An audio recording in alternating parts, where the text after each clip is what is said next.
आज मैं आप सभी को दो रेजिस्टेंस जब पैरेलल में कनेक्टेड होगा तो उसका टोटल रेजिस्टेंस क्या होगा वो निकालूंगा। मतलब दो रेजिस्टेंस कहने मतलब क्या है, ये R1 है रेजिस्टेंस सपोज दैट, और ये R2 रेजिस्टेंस है। ओके, ये दोनों कैसे कनेक्टेड है, पैरेलल में कनेक्टेड है। ओके, ये R1 R2 क्या है, पैरेलल में कनेक्टेड। इसको हम क्या कहें, it is connected with the supply voltage source.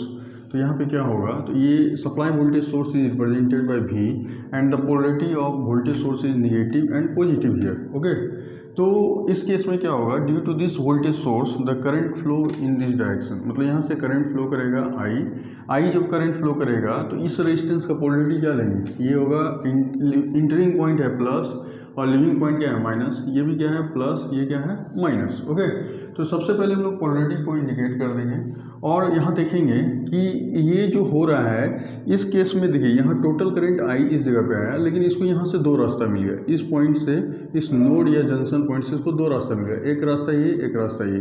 Suppose that R1 में जो करंट फ्लो कर रहा है वो I1 है और R2 में जो करंट फ्लो कर रहा है वो I2 है।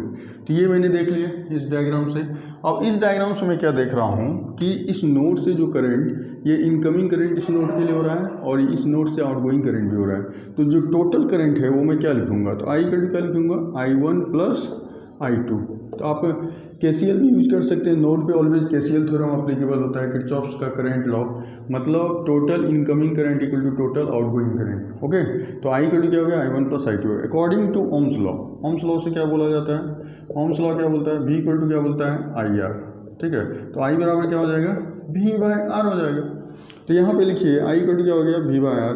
अब I1 कहाँ करंट फ्लो कर रहा है, इस रास्ते में। तो I1 जो करंट फ्लो कर रहा है तो इसका वोल्टेज तो कांस्टेंट रहेगा, तो वोल्टेज V रहेगा यहाँ पे। और इसके क्रॉस का रेजिस्टेंस कितना है इस रास्ते का, तो that is R1। Same case I2 में आइए, I2 में जो वोल्टेज है वो तो कांस्टेंट है और करंट जो रेजिस्टेंस वो क्या है, R2 है। इसमें V बाय R तो रहा ही, इसमें V कॉमन पार्ट ले लेते हैं तो 1 by R1 plus 1 by R2 हो गया। तो टोटल रेजिस्टेंस यहाँ पे फाइनली क्या हो गया, 1 by R equal to 1 by R1 plus 1 by R2।